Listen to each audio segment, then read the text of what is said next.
customize your device to fit your needs. You can use Touch Accommodations to change how your iPhone or iPad responds to touch. Here's how.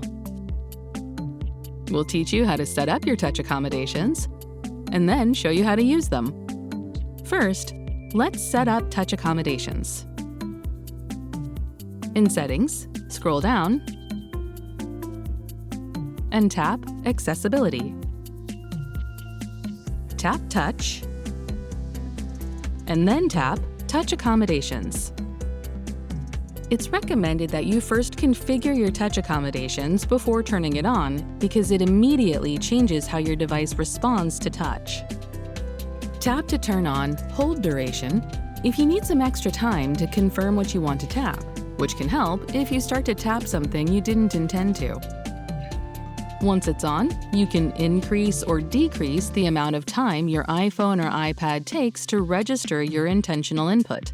If you increase the duration to 0.3 seconds or more, a circular timer will display around your point of touch.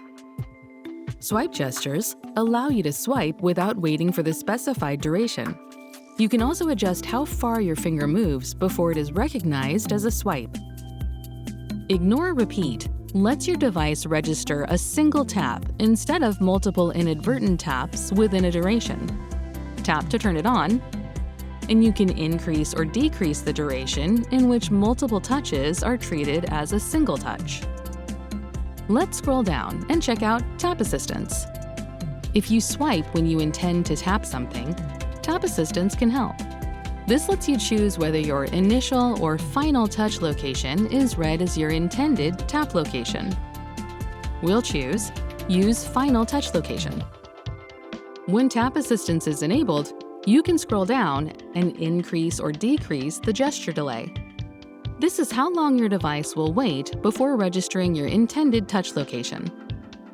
When you're done, scroll up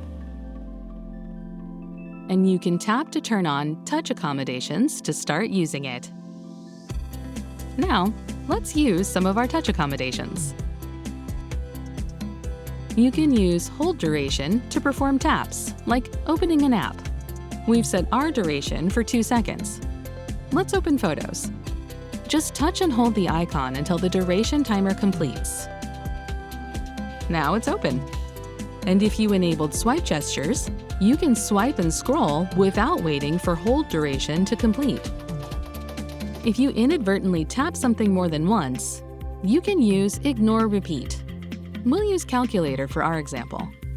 When you tap multiple times within your set duration, Ignore Repeat registers it as only one tap. Perfect. If you swipe when you mean to tap, you can use Tap Assistance. We're using it with Final Touch Location, so the final place we touch registers as our intended tap location.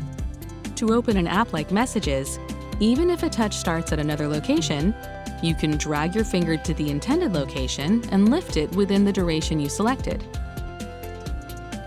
If you chose Initial Touch Location, the first place you touch registers as a tap. Now you're exactly where you want to be. And that's how Touch Accommodations can help you tap and swipe in a way that works for you. To find out more about the accessibility features on your Apple devices, subscribe to the Apple Support YouTube channel, or check out our accessibility playlist to keep learning.